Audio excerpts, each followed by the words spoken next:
స్వర అయితే ఆ దేవుడి దగ్గరకు వెళ్ళి ఇలా కోరుకుంటూ ఉంటుంది. అమ్మ తల్లి, నేను ఏ పాపం చేశాను, ఏ జన్మలో ఏ పాపం చేశానో కానీ ఈ జన్మలో నాకు నా కొడుకుని నేను నా దగ్గర ఉంచుకునే అవకాశం నాకు లేకుండా పోయింది. ఈ జన్మలో నాకు ఇంత శిక్షను పెడతావని నేను అస్సలు అనుకోలేదు.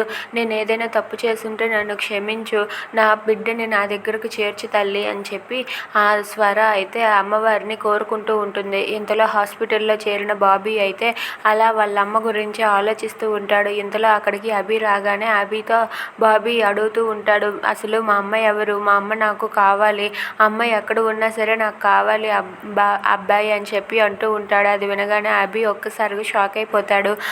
ఇప్పుడు నేను అమ్మని చూడాలి, అమ్మ లేకపోతే నేను ఉండలేనని చెప్పి బాబీ అంటాడు. దాంతో అక్కడ ఉన్న అభి అయితే నీకు జాను ఉంది కదా అని చెప్పి అంటాడు. లేదు, జాను మా అమ్మ కాదని నాకు తెలుసు, మీరిద్దరూ మాట్లాడుకుంటే నేను విన్నాను, నాకు మా అమ్మ కావాలి అని చెప్పి బాబీ అంటాడు. అది వినగానే అక్కడ ఉన్న అభి ఒక్కసారిగా షాక్ అయిపోయి, ఏంటి జాను నీ తల్లి కాదని నీకు తెలిసిపోయిందా, అంటే ఇప్పుడు నువ్వు నీ తల్లి గురించి అడిగితే నేనేం సమాధానం చెప్పను, ఆ స్వర గురించి చెప్పనా, ఆ స్వర గురించి చెప్తే అమ్మో అసలే నీకు అమ్మాయి మేడం అంటే చాలా ఇష్టం, అమ్మాయి మేడంతో నువ్వు కలిసి వెళ్ళిపోతావు, అప్పుడు నేను ఒంటరినైపోతాను, అమ్మో నీకు ఈ విషయం అస్సలు తెలియకూడదు, నీ కన్న తల్లి ఆ స్వరయే అన్న విషయం అస్సలు తెలియకుండా నేను చూసుకుంటాను, ఆ విషయం కానీ నీకు తెలిసిందా నువ్వు నాకు దూరం అయిపోతావు, నువ్వు నన్ను మర్చిపోతావు, ఇది అస్సలు జరగనివ్వనని చెప్పి అభి అనుకుంటాడు. Please subscribe our channel.